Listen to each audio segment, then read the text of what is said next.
Bismillahirrahmanirrahim. Assalamualaikum warahmatullahi wabarakatuh. Alhamdulillahi rabbil alamin. Wabihi nasta'in ala umuri dunya waddin. Wassalatu wassalamu ala ashrafil anbiya'i wal mursalin Sayyidina wa habibina Muhammadin wa ala alihi wa ashabihi ajma'in wa ba'd. Alhamdulillah, syukur kehadrat Allah Subhanahu wa taala dapat kita bertemu dalam satu lagi sesi rakaman pengajian ta'mir berdasarkan petik daripada kitab modul kelas ta'mir Jabatan Agama Islam Negeri Perak Darul Ridwan. Dan pada hari ini saya memilih untuk mengupas sedikit perbincangan berkenaan dengan ilmu tafsir. Tuan-tuan, puan-puan rahimakumullah sekalian, sudi sama-sama kita mentadabburkan ayat Allah Subhanahu wa taala dalam surah At-Tahrim ayat yang ke-8 juzuk yang ke-28. Allah berfirman, A'udzu billahi minasyaitonir rajim, ya ayyuhalladzina amanu tubu ilallahi taubatan nasuha. Asa rabbukum an yukaffira ankum sayyi'atikum wa yudkhilakum jannatin tajri min tahtihal anhar. Yawma la yukhzillahu an-nabiyya walladzina amanu ma'ah. نورهم يسعى بين أيديهم وبأيمانهم يقولون ربنا أتمم لنا نورنا واغفر لنا إنك على كل شيء قدير. صدق الله العظيم. Tuan-tuan, puan-puan sedang pendengar rahimakumullah sekalian, dalam ayat yang ke-8 surah At-Tahrim ini Allah Subhanahu wa taala menyeru kepada seluruh orang yang beriman dan memerintahkan dengan satu perintah yang wajib semua kita orang beriman ni taat dan patuh kepada perintah Allah Ta'ala. Apatah lagi ayat ini dimulakan dengan an-nida, yakni seruan, memanggil semua orang beriman, ya ayyuhalladzina amanu, yang mana kepada semua orang beriman dia merasakan Allah memanggil, Allah menyeru, dan ada sesuatu benda yang penting untuk disampaikan, diperintahkan agar orang beriman mematuhinya. Dalam ayat Allah Ta'ala, kalam suci daripada Allah ini, tajuk yang berkaitan dengan seruan ini ialah tentang taubat. Tubu ilallahi taubatan nasuha.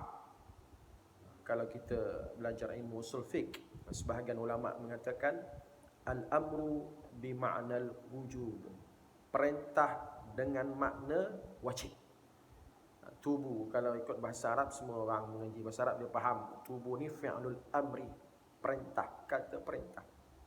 Dan perintah di sini dengan makna wajib, kewajiban bertaubat.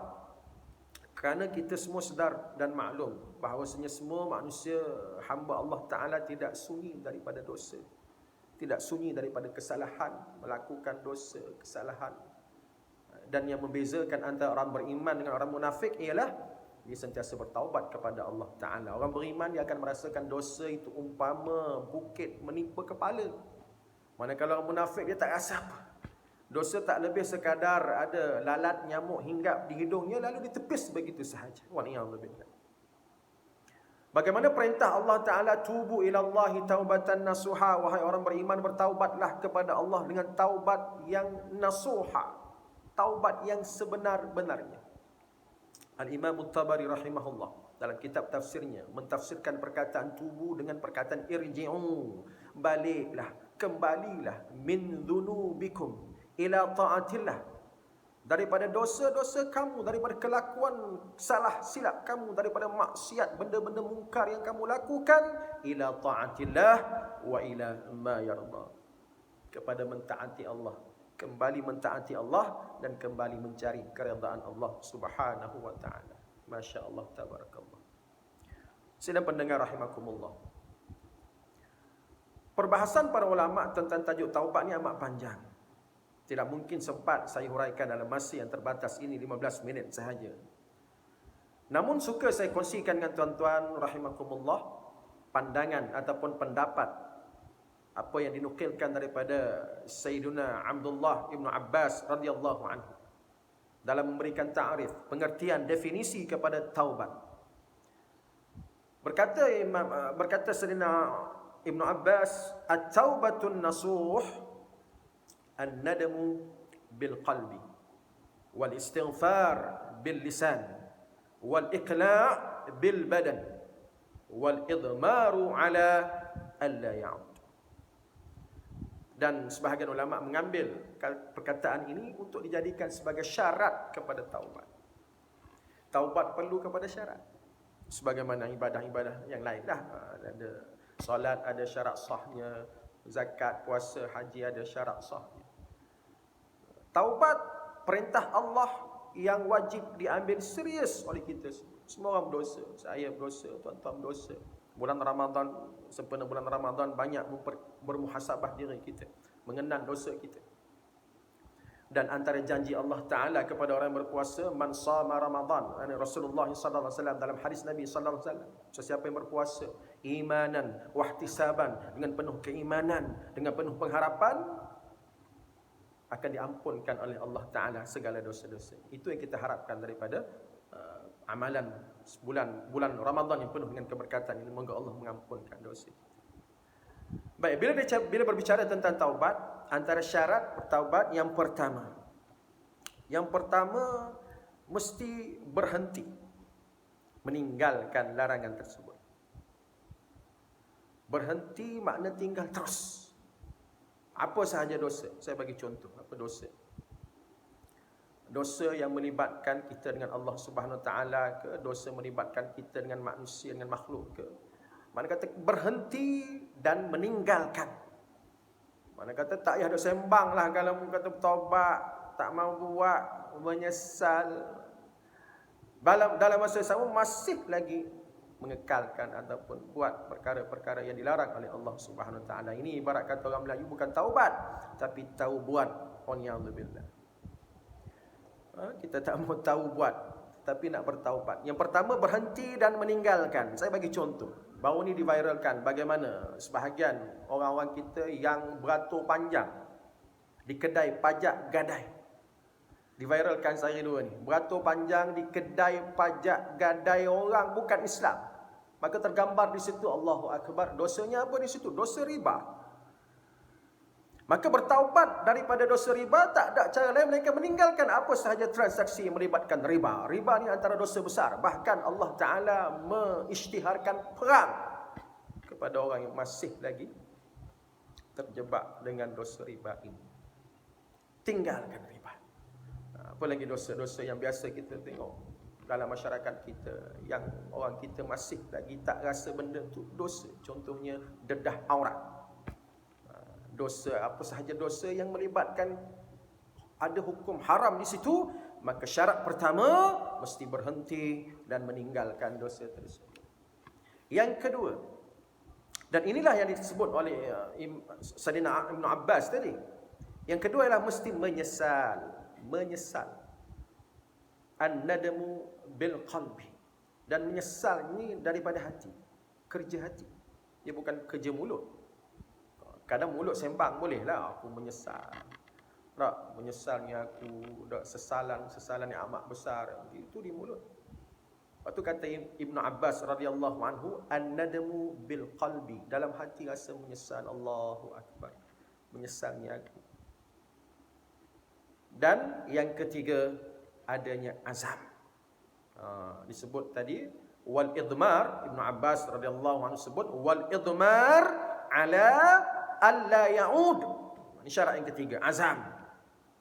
Berazam untuk tidak lagi kembali. Ala alla ya'ud. Berazam dengan penuh keazaman untuk tidak lagi kembali melakukan dosa tersebut. Yang pertama berhenti, dah tinggal dah.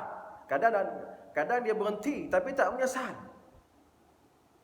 Bukti tak menyesal, dia cerita kat orang. Tak, dia cerita, bangga pula. Aku dulu, muda-muda dulu, zaman-zaman muda dululah. Macam-macam dosa apa aku tak buat. Akulah jaguhnya, akulah orang yang pakar itu ini, akulah yang kaki botol ke, kaki nombor ekor ke, waliyadzubillah. Tapi diceritakan walaupun dia dah meninggalkan. Makna dia tak menyesal. Dia cerita ke orang dengan penuh kebanggaan. Orang yang menyesal dia malu, dia rasa benda tu aib. Sebab dosa ni aib. Dosa ni keaiban yang wajib kita tutup. Yang ketiga tadi apa dia? Azam untuk tidak mengulanginya. Azam untuk tidak mengulangi dosa tersebut. Ada orang tanya, Ustaz, apa hukum orang yang bertudung? Tudung baguslah, wajib menutup aurat. Kalau istilah lebih umum, menutup aurat. Dan menutup auratnya itu ialah pada bulan Ramadan. Dalam arti kata menghormati Ramadan. Dia pun pakailah tudung. Bertudunglah dia menutup aurat. Dalam arti kata hormat Ramadan. Dalam hatinya lepas raya esok, buka balik. Tanggal balik. Maknanya ada keazaman untuk mengulangi dosa tersebut. Dedah aurat tu dosa, maksiat, haram, mungkar. Maka ini bukan taubat. Sekadar menghormati Ramadan. Perintah Allah bukan sekadar menghormati Ramadan. Perintah Allah menghormati hukum hakam Allah Ta'ala. Termasuk menutup aurat. Jadi yang ketiga, keazaman itu untuk tidak mengulanginya. Walaupun Ramadan dah habis, walaupun dah lepas raya, tetap dengan istiqamah dalam melaksanakan perintah Allah Subhanahu Wa Taala, dalam bab bertudung, dalam bab menutup aurat, atau apa sahaja perintah Allah Subhanahu Wa Taala yang wajib orang beriman melaksanakannya. Sebab itulah tadi taubat tadi Allah serukan dengan ya ayyuhallazina amanu. Seolah-olah iman itu dibuktikan dengan rasa ubudiyah, rasa nak kembali kepada Allah Subhanahu Wa Taala dengan melaksanakan taubatan nasuha. Baik, yang keempat. Yang pertama tadi sudah berhenti dah, tinggal dah. Yang kedua menyesal dengan penyesalan yang sebenar-benarnya. Dan yang ketiga ialah azam, tidak ada cita-cita, tidak ada niat, tidak ada kehendak untuk mengulanginya kembali. Dan yang keempat, syarat ini melibatkan syarat bertaubat khusus kepada dosa-dosa yang melibatkan manusia. Ini lagi berat tuan-tuan. Allahu Akbar. Dosa yang melibatkan Allah Ta'ala. Boleh jadi kita istighfar, astaghfirullahalazim, astaghfirullahalazim. Aku tak semayang dulu-dulu tapi boleh qada. Itu kita dengan Allah Ta'ala. Aku tak puasa dulu-dulu ya Allah, ampunkan aku ya Allah, qada puasa itu. Dan bertaubat.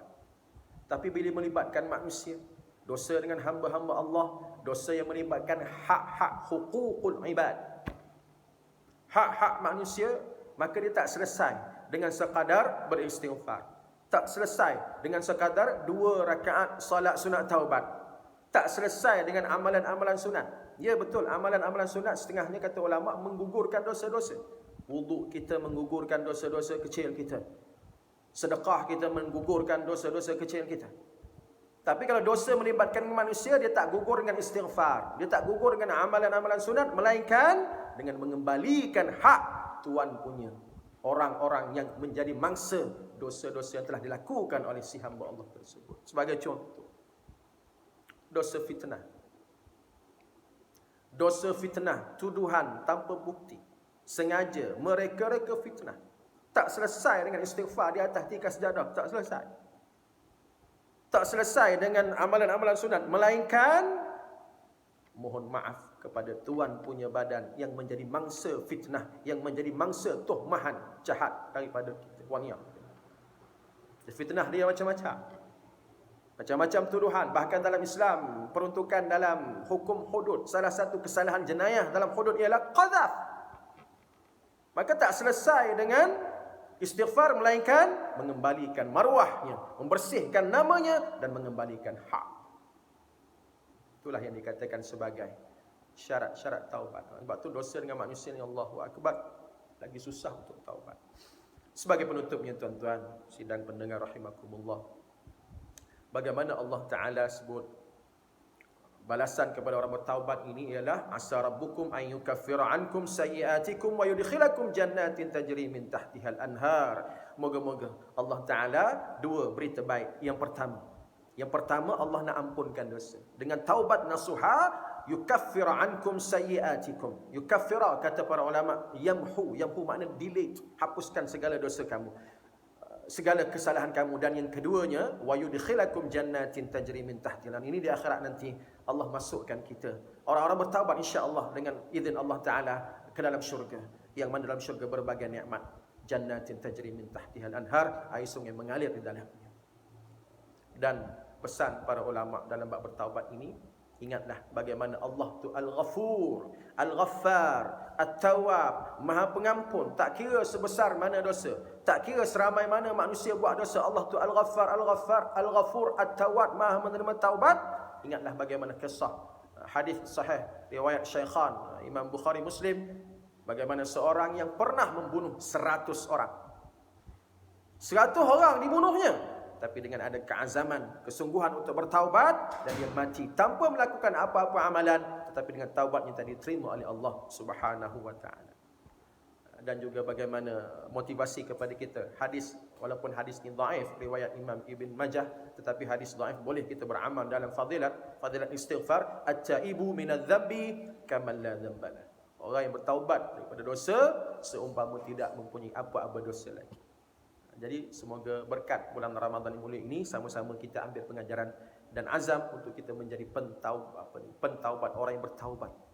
Pendosa, dosa yang banyak ini, kita bertaubat dengan sebenarnya taubatan nasuha. Moga-moga Allah terima dan memberikan kita ganjaran yang sebesar-besarnya. Aqulu qawli hadza astaghfirullahal azim li wa lakum. Billahi taufiq hidayah. Assalamualaikum warahmatullahi wabarakatuh.